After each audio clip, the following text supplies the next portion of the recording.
Hey guys, this is Heather from healthyveganrecipes.net.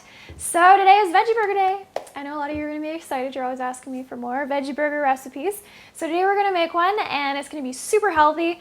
We're going to make it with mushrooms and kasha, which is toasted buckwheat. Going to be way healthier than any of the veggie burgers you might buy in the store. Plus they're going to taste awesome because mushrooms are such a rich flavor and they also add a great texture to a veggie burger. But most importantly, we're gonna have some fun making them, right? Right. So, starting with water to cook the buckwheat. I was getting a little too excited about my veggie burgers. Okay, so I'm turning on my kettle, my electric kettle. I find that the easiest way to get water boiling for cooking grains. And then I've got some mushrooms here. I like to use the brown ones, cremini. They can be as big as you want. Cremini is basically the same thing as portobello, they just are smaller. So these ones are pretty big actually. And what I'm gonna do is put them into my food processor and chop them up fairly finely. Now people always ask me about washing mushrooms, and you can wash mushrooms, there's no problem. It rains in the forest, mushrooms get wet. So what you do is, if you wash them, just pat them dry with a paper towel or a tea towel. Or you can just, like these ones are really smooth, so I can just brush any dirt off them, but they're actually pretty clean. So there you go. All right, so get those guys into the food processor and pulse or process until they get chopped up fairly fine. You want little bits.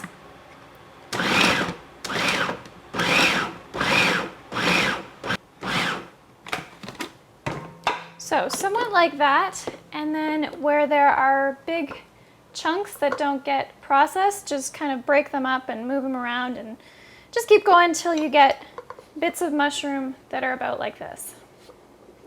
Okay, there we go. Just make sure you don't chop them up too fine because then you'll lose the nice texture for your burgers.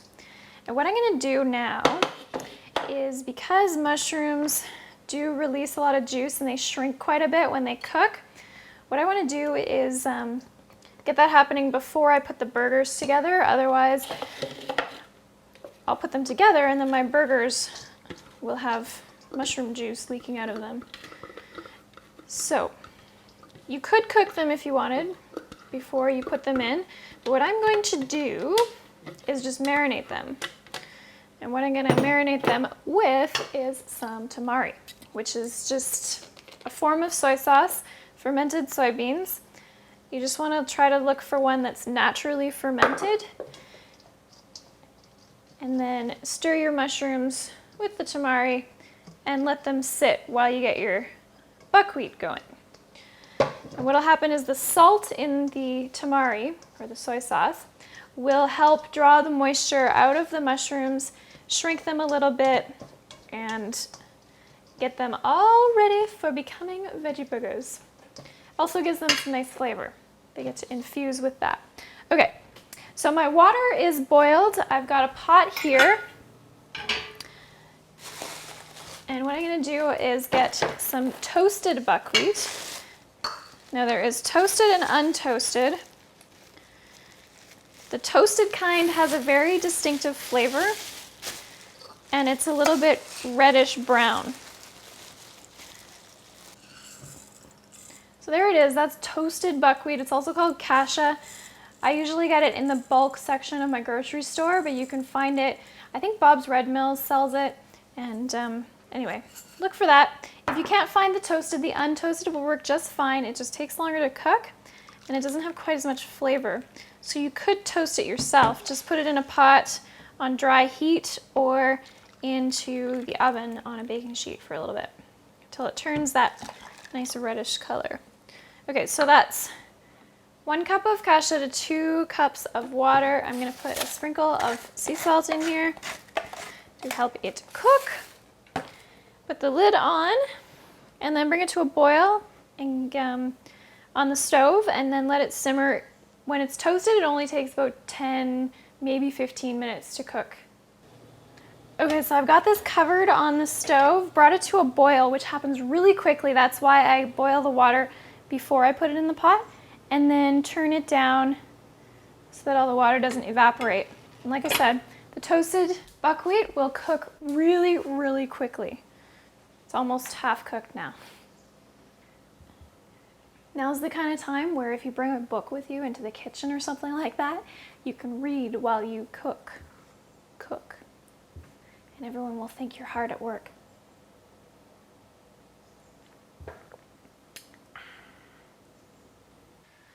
All right, like I said, 10 minutes and the stuff is cooked. You'll see it's kind of dry, but fluffy.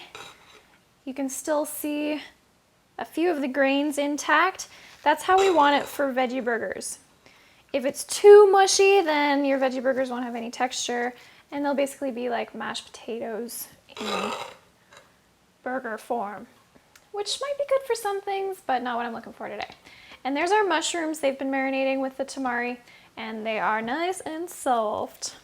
So we're gonna mix these two together and then add some flavoring and a little bit of healthy fat to help it stick together. All right, for flavoring, I've got a lemon and I'm gonna zest it because there's nothing better than the flavor of lemon zest. If you don't have a zester, you just gotta trust me here, you have to try it. You can use a regular grater if you need to, but a zester works really well, it's really cheap, and you will never look back. I promise you won't regret it. You will not regret it. Okay. So once you get all of that yummy zest off there, which has nutrients in it, by the way, too, so don't feel like it's just for flavor. It has health benefits as well. Then you're gonna cut your lemon in half and squeeze the juice out of it. You're gonna sprinkle it all around and it'll get absorbed right into that buckwheat. Buckwheat is great for sucking up flavors. It has some flavor on its own because it's toasted, but not too much. And so adding some lemon will really make a difference. And if you like lemon, you can use both halves of the lemon, which is what I'm gonna do. If you don't like lemon so much, you might wanna just stick with half. Or if you have a really enormous lemon, you might not need all of it. But I like the flavor of lemon, especially in summer. Nice and fresh and light and fruity and tart. So there you go. Get that in there and then give it another stir. Make sure that zest gets mixed all through your mixture here. And I usually like to give it a taste to make sure that I like where the flavorings are at. It's really good. Mine needed the whole lemon, I think, because my buckwheat just really needs that flavor boost. I'm also going to add a little bit more tamari at this point because there's some for the mushrooms, but I just want a little bit more flavor for the buckwheat. And then I'm also going to add some tahini. Oh yes. I'm at the end of my tahini jar, so I'm going to use a spatula to get the end of it out. I was just talking to my cousin last night about tahini. She bought some. She had to hunt everywhere to try to find it, and then she didn't have too many different things to make with it. So this is somewhat for her, somewhat for you. You can use any type of nut or seed butter if you prefer. I think peanut butter in this one would actually be really good. Just make sure whatever type of nut or seed butter you use, that the only ingredient is that nut or seed. You don't want any added sugar or salt or oil. All you need is, for tahini, it's just sesame seeds, or you can use sunflower seed butter or almond butter, anything like that. And then stir it through and your batter is gonna get really sticky. It's gonna be awesome. So just stir it through and you can see there's mine. It's looking really nice and sticky.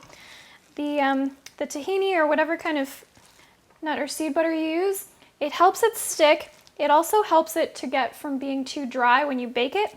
And it helps carry the flavor of the lemon. So it really helps bring everything together. And at this point, it's always a good idea to give it another taste. It's really good, guys. So good. And now all that is left to do is get it on a tray and bake them. You can do them in the oven, you can do them in the toaster oven, you can do them on the barbecue, but what I would suggest if you are doing them on the barbecue is to still get a tray and put them on there, and then just treat your barbecue like an oven, because they will stick really, really well to the barbecue grill, and it'll be hard to get them off. So I put them on a sheet, and then I put some parchment paper to keep them from sticking. Sometimes this stuff cuts easier than others. I think it's going to be the scissors.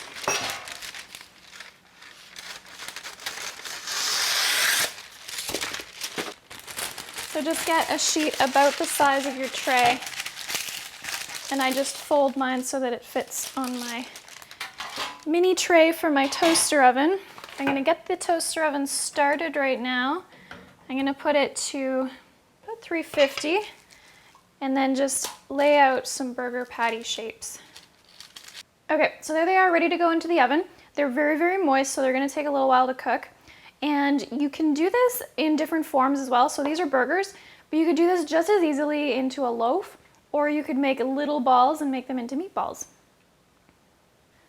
All right, this time is going to be a little bit longer, so I'm probably not going to hang in the kitchen and pretend to cook.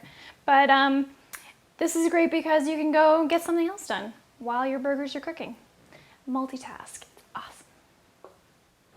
So there they are, all finished. I left them in for 40 minutes. I flipped them over after 30 just to crisp up the bottom. And then my favorite way to serve these is to get a bed of greens. And I've got some kale so that it'll stand up to the heat a little bit. And then put a couple on top there. Top it off with a cucumber slice, some cherry tomatoes, and maybe a little squirt of Dijon mustard.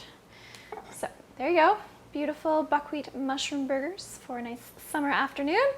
And you can find the recipe over at healthyveganrecipes.net. And be sure to give them a little while to cool before you try to move them, because they do crumble when they're warm. The good news is the chef gets to eat the crumbles.